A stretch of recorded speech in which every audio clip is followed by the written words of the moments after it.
Halo, kembali lagi dengan Sandika di XND Tech Channel. Oke, jadi di sini sekarang udah ada Poco M3, HP yang lagi heboh banget di sosial media. HP ini sih diklaim sebagai entry level killer, HP yang bisa ngalahin HP-HP lain di range harga 1-2 jutaan. Lebih jauh tentang hal itu akan saya bahas nanti di video reviewnya ya, jadi pastikan kalian subscribe supaya nggak ketinggalan pas saya ngupload. Nah, khusus untuk video ini, saya pengen bahas satu sektor spesifik untuk HP ini, yaitu gaming. Di video ini kita akan sama-sama lihat apakah si entry level killer ini bisa ngasih performa gaming yang memuaskan di harga 2 jutaan.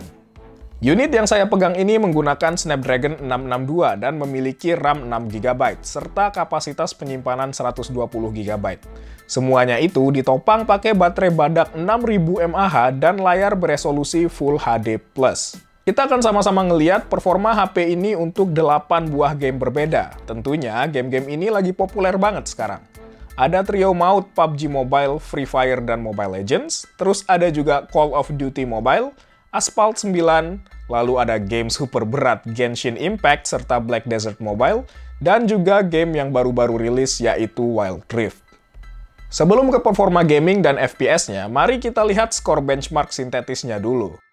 Skor Antutunya dengan versi 8.5.3 berada di 181.714. Ya oke lah ya untuk HP di harga 2 jutaan. Kemudian saya jalanin benchmark Antutunya 2 kali lagi dengan mendapatkan skor sebesar 177.494 dan 174.758. Dari skor ini terlihat terdapat penurunan skor sebesar 3-4 persenan karena chipsetnya panas dan throttling, tapi ini throttlingnya masih aman dan wajar banget. Skor tes dari 3D Mark Wildlife yang diulang sebanyak 20 kali juga menunjukkan hal yang sama. Skor berkisar antara 368 sampai 372. Sangat stabil dan tidak terdapat penurunan performa yang signifikan. Jadi bisa dibilang, Snapdragon 662 ini harusnya cakep ya dalam hal performa main game dengan sesi yang panjang. Nggak kepanasan dia. Oke, sekarang kita lanjut ke gamenya ya. Dalam pengetesan ini, saya menggunakan kecerahan layar 80%, terus volume 50% yang langsung dari speaker HP-nya, dan juga bermain menggunakan data seluler dan bukan Wi-Fi. Oke, yang pertama PUBG Mobile. Settingan awal yang dikasih sama HP-nya itu mentok di Smooth High ya. Dengan settingan ini, kita bisa dapat FPS yang sangat konsisten di sekitar 30 FPS. Lancar banget dimainin. Tapi ternyata, kalau di-unlock pakai GFX Tool, kita bisa main PUBG Mobile di settingan Smooth Extreme di HP ini. Performa di Smooth Extreme juga cakep banget. FPS-nya selalu berkisar di 60, jarang banget drop. Kalau drop pun nggak pernah sampai di bawah 30 FPS. Artinya, sebenarnya si Snapdragon 662 ini kuat buat dipakai main PUBG Mobile di Smooth Extreme. Cakep. Main selama 30 menit di Smooth Extreme ngabisin baterai sebanyak 9%. Selanjutnya masih dengan game first-person shooter berformat Battle Royale, yaitu Free Fire.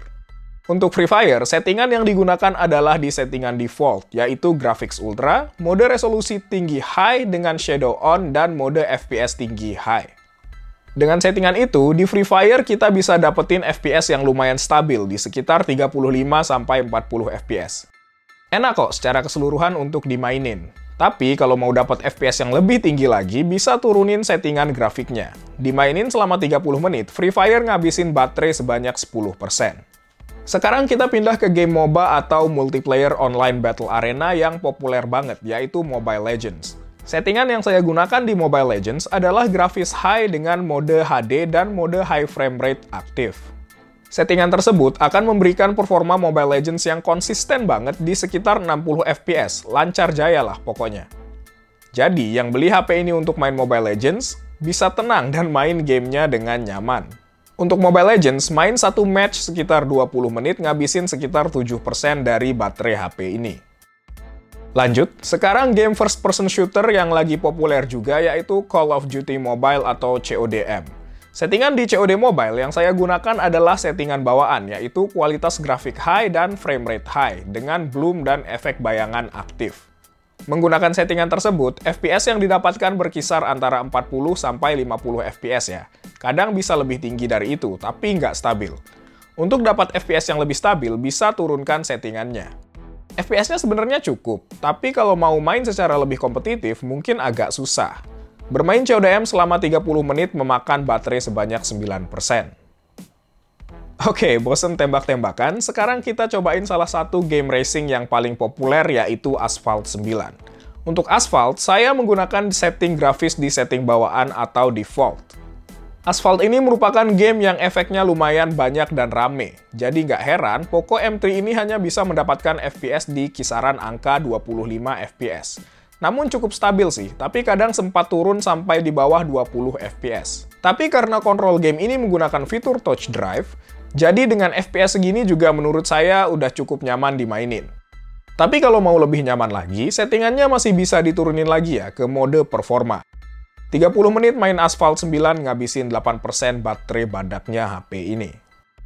Selanjutnya Genshin Impact, game RPG open world yang lagi populer banget sekarang. Dan salah satu game yang paling berat saat ini. Game ini pasti bakal nguji performa dari chipset si Poco M3 ini. Untuk settingannya, saya menggunakan setting defaultnya, yaitu di kualitas grafis rendah dan FPS maksimum di 30 FPS. FPS yang didapatkan saat bermain Genshin Impact berkisar sekitar 27 FPS. Tapi kalau lagi rame dan dalam pertempuran, FPS-nya bisa drop sampai ke 10 FPS. Lumayan fluktuatif. Tapi kalau ditanya sih, menurut saya masih bisa dimainin. Nyaman? Mungkin nggak terlalu, tapi masih bisa. Oh iya, settingannya masih bisa diturunin lagi ya, kalau mau performa yang lebih oke lagi. Setengah jam main Genshin Impact nyedot baterai HP-nya sebanyak 11%, paling banyak di antara game yang lain. Selanjutnya masih dengan game RPG open world yang cukup populer, yaitu Black Desert Mobile. Settingan pada game ini saya menggunakan settingan custom, yaitu kualitas efek biasa, resolusi tinggi, tekstur biasa, dan batas frame maksimum. Menggunakan setting tersebut, FPS yang didapatkan ada di kisaran 39 FPS dan cukup stabil. Hampir nggak pernah ngedrop di bawah 30 FPS, jadi masih nyaman dimainkan. Kalau mau lebih enak lagi, settingannya bisa diturunin lagi. Setengah jam main Black Desert Mobile ngabisin 7% baterai. Nah, game terakhir untuk pengetesan kali ini yaitu Wild Rift, sebuah game MOBA yang diturunkan dari game populer yaitu League of Legends. Untuk Wild Rift, setting yang saya gunakan adalah setting default yang direkomendasikan, yaitu kualitas grafis definisi tinggi. Menggunakan setting definisi tinggi, FPS yang didapatkan cukup baik, berkisar di 51 FPS, dan cukup stabil dengan penurunan yang nggak pernah nyentuh 30 FPS. Nyaman banget khususnya untuk game MOBA. Apalagi ini settingannya masih bisa diturunin lagi. Nah, mainin Wild Rift ini selama 30 menit ngabisin baterai HP ini sebanyak 8%.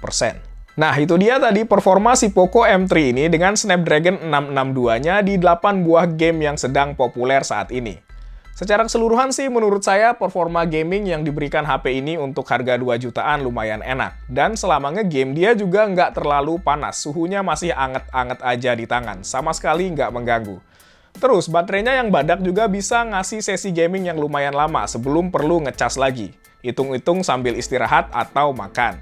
Selain dari sisi gaming, HP ini juga ntar ada review lengkapnya di channel ini juga. Jadi, pastiin teman-teman subscribe supaya nggak ketinggalan informasinya pas saya udah upload videonya. Oh iya, kalau game favorit teman-teman nggak ada di daftar game yang saya pakai untuk ngetes tadi, komentar di bawah ya, supaya bisa saya tampilin di video-video game testing selanjutnya. Oke, sekian video tes gaming untuk Poco M3, kita jumpa lagi di video berikutnya.